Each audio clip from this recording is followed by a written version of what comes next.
Hey friends, welcome to Thursday, June the 15th, and to another episode of Enough for Today. Thanks for joining me.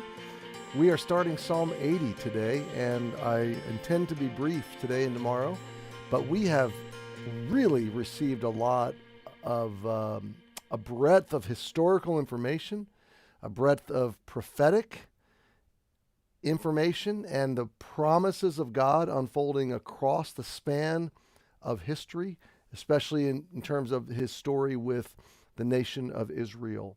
And that's before us again in Psalm 80. This is a psalm of intercessory prayer for the northern kingdom, and that God would restore and reunite the nation, which he intends, well, first of all, he has done, because the nation of Israel exists today as one unified nation. Southern and northern kingdom are together as one. So it's blowing my mind a little bit that we are reading these psalms that are thousands of years old, and we're reading them from the vantage point of 2023, when these things have in very recent decades come true, and they've come to pass and are really coming to pass as we speak. We could say that for sure. So let's jump in and spend a few minutes meditating on Psalm 80 today. Give ear, O shepherd, capital S, of Israel, thou that leadest Joseph. That's the northern kingdom. Joseph's sons were Ephraim and Manasseh, and they were representative of the northern kingdom. So Joseph, leadest Joseph like a flock. Thou that dwellest between the cherubims. That's the reference to the angels that were on the mercy seat of the Ark of the Covenant. This was a physical symbol or representation of the presence of God. The message of the Ark of the Covenant is that God dwells among us, but we cannot approach him. He's in the Holy of Holies behind the veil in the tabernacle. And on that Ark of the Covenant, there are two angels, and in between those angels, there's what's called the mercy seat, where the blood is presented, the atoning blood of the Lamb. All of this is a picture that God is a God of mercy, and that one day he's going to make a way for the ultimate high priest to bring the ultimate blood sacrifice, to present it before the justice and the presence of God as an atonement, so that the mercy of God can be made available to all humanity. So when we say thou that dwellest between the cherubims, what we're saying is he's a God of mercy. He's a God of forgiveness. He's a God of grace. He's a God of presence. He is present, wants to be present with us.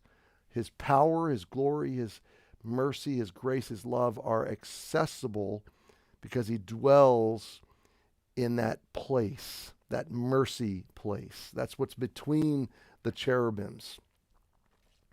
And then the phrase says, give ear and shine forth. Listen to our cry, hear our prayer, you that have led us, you that have offered us your mercy, but shine forth. We want to see you. We want to see your glory radiate. We want to experience your presence in our lives. Before Ephraim and Benjamin and Manasseh, stir up thy strength and come and save us. So verse 2, this is interesting. The timing of the psalm, it's likely after the destruction of the northern kingdom, but before the destruction of the southern kingdom. So it's a prayer for intervention and recovery. God, save us from these Assyrians that are coming down from Nineveh and from the northern regions, sweeping through the northern kingdom and moving south, and then ultimately surrounding Jerusalem. So God, come and shine forth and show us your strength and save us. Verse 3, turn us again, O God, and cause thy faith to shine, and we shall be saved. So it's a prayer of intervention. It's a prayer of salvation. And God answered this prayer in the short term.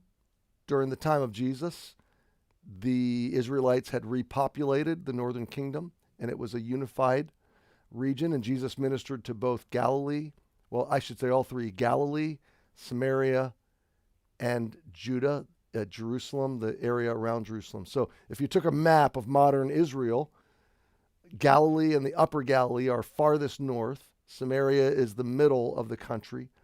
And then Judah, Jerusalem are the southern part of the country. And Jesus ministered the entire span of those three places and brought the gospel and his mercy.